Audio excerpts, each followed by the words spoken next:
বিসমিল্লাহির রহমানির রহিম। আসসালামু আলাইকুম। আমি অনেক দেরি করে কথা বলেছি, আমি জানি। আপনারা আমার উপর সন্তুষ্টি প্রকাশ করছেন না, আমি তাও জানি। আমি জানি আপনারা অনেকে আমাকে অনেক খারাপ কথা বলছেন, আমার উপর আপনাদের যে বিশ্বাস ছিল অনেকে তাও চলে গেছে, আমি জানি। তবে আমি একটা কথা আপনাদেরকে বলতে চাই, এটা আপনারা হয়তো অনেকেই আজকে জানেন না। সরকার যে রায়টায় হেরে গিয়েছে, যেই হাইকোর্টের রায়তে বলা হয়েছে যে কোটা বহাল থাকবে, সেই রায়ের বিরুদ্ধে আজকে সরকার অ্যাপিল করেছে। এটা হতে পারে আপনাদের আন্দোলনের প্রেক্ষিতে হতে পারে, বা সরকার তার নিজস্ব গতিতে হতে পারে। তবে তারা অ্যাপিল করে বলেছে যে সুপ্রিম কোর্ট হাইকোর্ট এই রায় বাতিল করতে পারে না বলে সুপ্রিম কোর্টের কাছে অ্যাপিল করেছে। আপনারা যেটা চাচ্ছেন সেটা কোর্টের দ্বারা ইনশাল্লাহ হবে, আপনারা একটু ধৈর্য ধরুন। সরকার কিন্তু এটা অ্যাপিল করেছে, আজকে অ্যাপিল করেছে।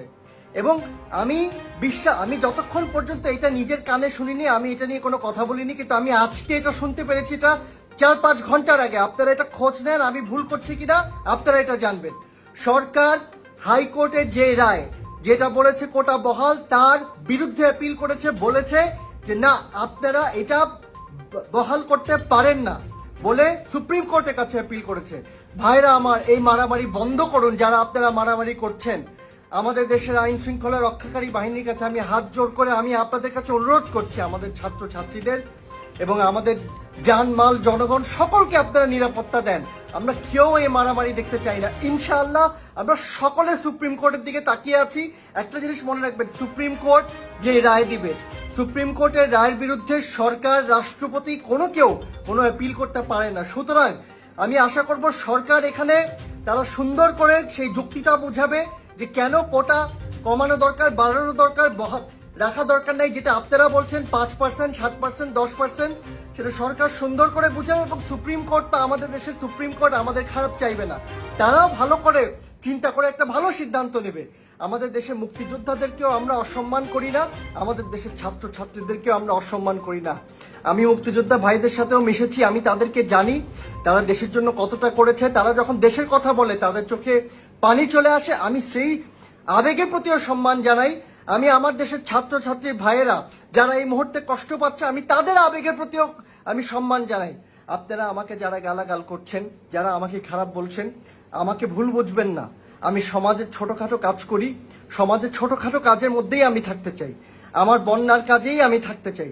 তবে যেহেতু আপনারা আজকে আমার থেকে শুনতে চেয়েছেন, আমার কমেন্ট বক্সে, আমার ইনবক্সে পরিষ্কারভাবে ছাত্রছাত্রীরা আমাকে একদম কি বলবো, আমাকে কি ভাষায় কথা বলেছে, আমি এই জন্য আপনাদেরকে আজকে একটা জিনিস, এই তথ্যটা হয়তো আপনারা জানেন না, যে এখন সরকার যেহেতু সুপ্রিম কোর্টের কাছে অ্যাপিল করেছে, আপনারা যেটা চাচ্ছেন সেটার দিকেই হচ্ছে। আমি জানি আপনাদের দাবি, আপনারা বলছেন নির্বাহী বিভাগের দিকে, কিন্তু কোর্ট অঞ্চলের লোক থেকে আপনারা জেনে নেন, কোর্টের একটা রায় যখন এটা এসেছে, এটা নির্বাহী বিভাগ এটাকে ওভাররুল করে এখন একটা সিদ্ধান্ত দিতে পারবে না। নির্বাহী বিভাগ হ্যাঁ তার শক্তি দিয়ে কোর্টে এটা ফাইট করতে পারবে। আপনারাও এখন যে আন্দোলনকারীরা, আপনারা ভাইয়েরা, আপনারা যারা আছেন, তারাও যদি আপনাদের কোনো প্রতিনিধি যদি কোর্টে যায়, দয়া করে এটা আপনারা বিবেচনা করবেন কিনা, আপনারা চিন্তা করে দেখুন। আর যদি বিবেচনা না করেন, আপনাদের আন্দোলন আপনারা যেটা করছেন, আপনারা যাতে ভালো থাকেন, সুস্থ থাকেন। আমি আইন শৃঙ্খলা বাহিনীদেরকে আমি অনুরোধ করব, আমার যারা কর্মী ভাইরা আছে আমাদের দেশে, আমরা কেউ মানে রাস্তার মধ্যে মরে যাক, মাইর খাকিটা আমরা কেউ চাই না, আমরা কেউ এটা নিয়ে যে খুব খুশি তা না। তবে আমরা চাই কেউ যাতে এটা সুযোগ না নিতে পারে। আমরা যাতে আমাদের ছাত্রছাত্রী ভাইয়েরা যেটা চায় ইনশাল্লাহ সেটাই হওয়ার জন্য তো সরকার অ্যাপিল করেছে। এখন আমরা সবাই, এই কথাটা সবচেয়ে দরকারি কথা, আমরা সবাই মহামান্য সুপ্রিম কোর্টের দিকে আমরা তাকিয়ে আছি। ইনশাল্লাহ ভালো কিছুই হবে, ঐক্যের ভিত্তিতেই হবে। সুপ্রিম কোর্ট, নির্বাহী বিভাগ, ছাত্র, এটা কেউ কারো শত্রু না, ঐক্যের ভিত্তিতে ইনশাল্লাহ ভালো কিছু হবে। আর আমাকে ভালো মন্দ বলার, দেখেন ভাই, অনেকে আমাকে দালাল বলেছে, অনেকে আমাকে রাজাকার বলেছে, অনেকে আমাকে বলে যে আমি ফিলিস্তিনের জন্য এই করি, আবেগ ব্যবসা করি। আমি ছোটখাটো কাজ করি সমাজের, আমার ভাই, আমার বোনেরা, আপনাদেরকে এতটুকু কথা বলি, আমি ছোটখাটো কাজ করি। আমি অতটুকুর মধ্যে, আমি এমন বড় কিছু কোনোদিন নিজেকে ভাবিও নাই, হয়েও যায়নি। তবে আমি আপনাদেরকে এতটুকু জানানোর জন্য যে আপনাদের আন্দোলন যেটা আপনি করছেন, আপনারা কি চাচ্ছেন, আপনাদের অধিকার চাচ্ছেন।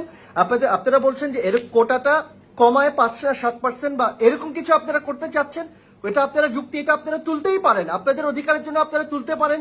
সরকারও তো এই বাতিল করে দিয়েছিল, এটা কোর্ট আবার নিয়ে আসছে। সরকার কোর্টে যে ইনশাল্লাহ আপনাদের দাবি দেওয়া এটা কোর্ট দেখবে কিনা, এটা আইনে দেখার কোনো সুযোগ আছে কিনা আমি জানি না, তবে সবাই আপনাদেরকে দেখছে এবং ইনশাল্লাহ সুপ্রিম কোর্টের দ্বারা বাংলাদেশে ভালো কিছুই হবে।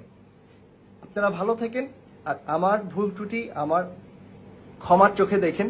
সব ভালো করতে পারি তাও না, এরকমও কোনোদিন কিছু বলি নেই। আমার জন্য দোয়া করেন, আমি আমার কাজে ফিরে যেতে চাই। আসসালামু আলাইকুম।